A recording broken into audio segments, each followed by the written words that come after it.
In this session, I will explain you some important sum from chapter linear equation. Now, from this session, I will start our practice work on chapter 2. Okay, so these are some of the equations, and we'll learn how exactly these equations need to be solved. Now, let's begin with question number A. So it is given 7x minus 9 is equals to 16. Now in this type of equation, as we observe that the variables are only on the one side, that is only on the left hand side. There is no variables on the right hand side.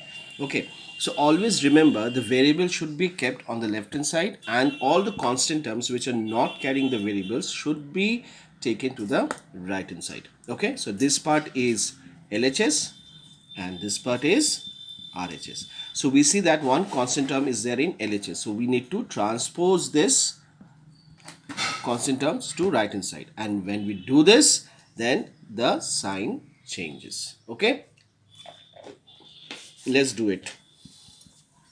Okay, so 7x. Now we have to transpose this minus 9 towards this side.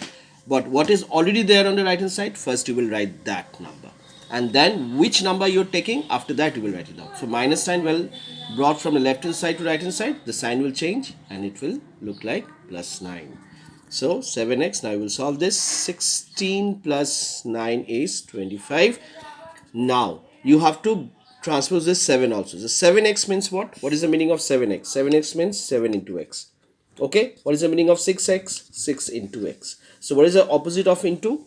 Opposite of into is division. So when you transpose this 7 to this side, so you can write this also like this, or you can write like this. Okay, so instead of writing this one, instead of writing this part, you will always write this part. Okay, that is x equals to 25 divided by 7. So as you see, these are not divisible, so this would be your answer. So x value is 25 by 7. Okay, so let's move on to sum number B. Now in question number B, we see that in left hand side also we have a variable term, and on the right hand side also we have a variable term. So what did I say?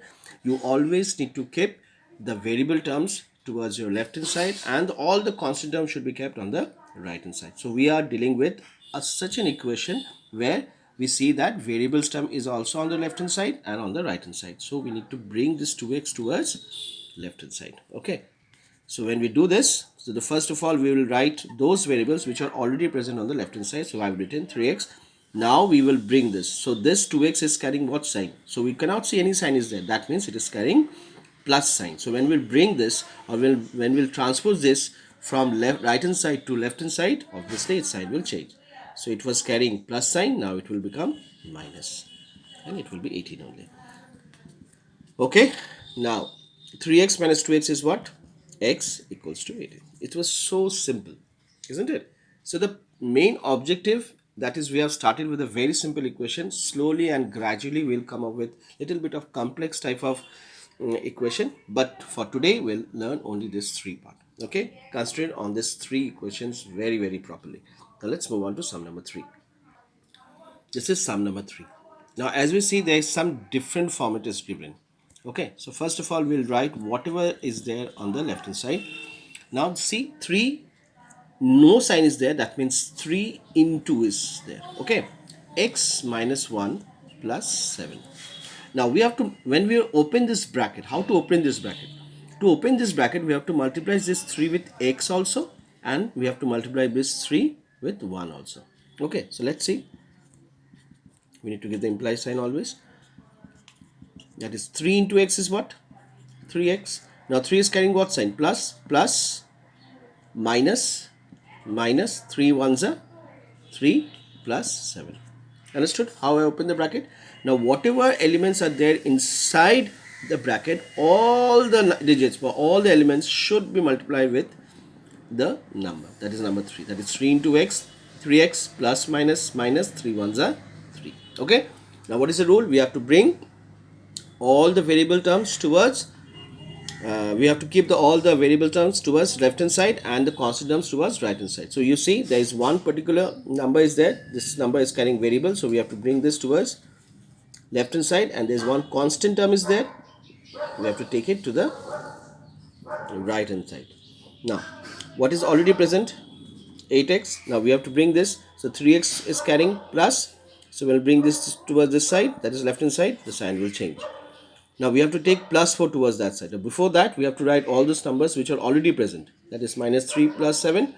Now we will take the plus 4 towards that side, so it will give us minus 4. Now we have to solve, that is 8x minus 3x is 5x. Now let's solve this too. Now we'll bring all those minus sign together and plus sign together, so 3 minus 4 plus 7. So let's see what is the answer then. So minus 3 minus 4 is minus 7 plus 7, so it will become 0, isn't it? Why 0? Minus plus is minus, 7 minus 7 is 0, so 0. So how to transpose it? 5x means what? What I said, 5x means 5 into x. So what is the opposite of into? Division, exactly. So x is 0 divided by 5, so answer would be x equals to 0. I hope in this session whatever I have explained you have all understood. So for this session you will do only these 3 sums. Okay, again tomorrow I will come up with more equations. Okay, till then, goodbye and take care.